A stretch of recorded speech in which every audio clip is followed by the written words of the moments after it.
নমস্কার বন্ধুরা, আপনাদের আজকে দেখাবো মা সতীর ৫১টি পীঠের মধ্যে ৪৯তম সতীপীঠ বা ফুল্লরা মন্দিরের রান্নাঘর। এই রান্নাঘরে অত্যন্ত ভক্তি ও নিষ্ঠার সাথে মায়ের জন্য রান্না করা হয়। তবে বলবো, নিজের চোখে যদি মায়ের রান্নাঘরটি দেখে থাকেন, মায়ের রান্নাঘর দেখার মতো পুণ্য কারোর হয় না। তাই তো আমি এই ভিডিওর মাধ্যমে আপনাদেরকে রান্নাঘরটি দেখালাম। চ্যানেলটিকে সাবস্ক্রাইব করে পাশে থাকবেন আরও এমন নতুন নতুন ভিডিও দেখার জন্য। কমেন্টে লিখবেন জয় মা ফুল্লরা। মা ফুল্লরার মন্দির আছে বীরভূম জেলার লাভপুরে।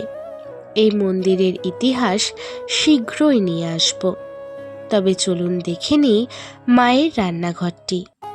মায়ের মন্দিরের পাশে রয়েছে একটি পুকুর এবং পুকুরের বাম দিকে রয়েছে মায়ের রান্নাঘর।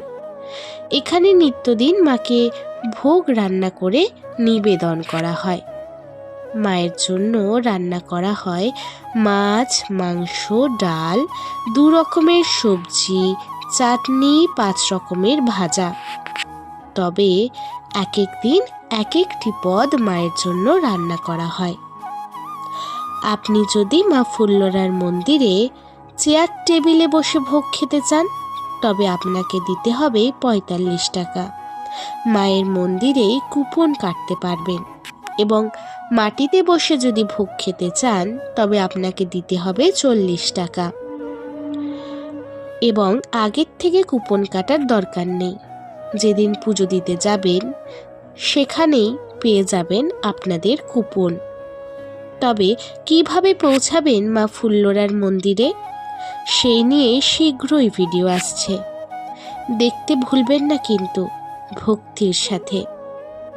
এমন ভালো ভালো ভিডিওই আপনাদের সামনে উপস্থাপন করতে পেরে আমি অত্যন্ত খুশি হই। জয় মা ফুল্লরা।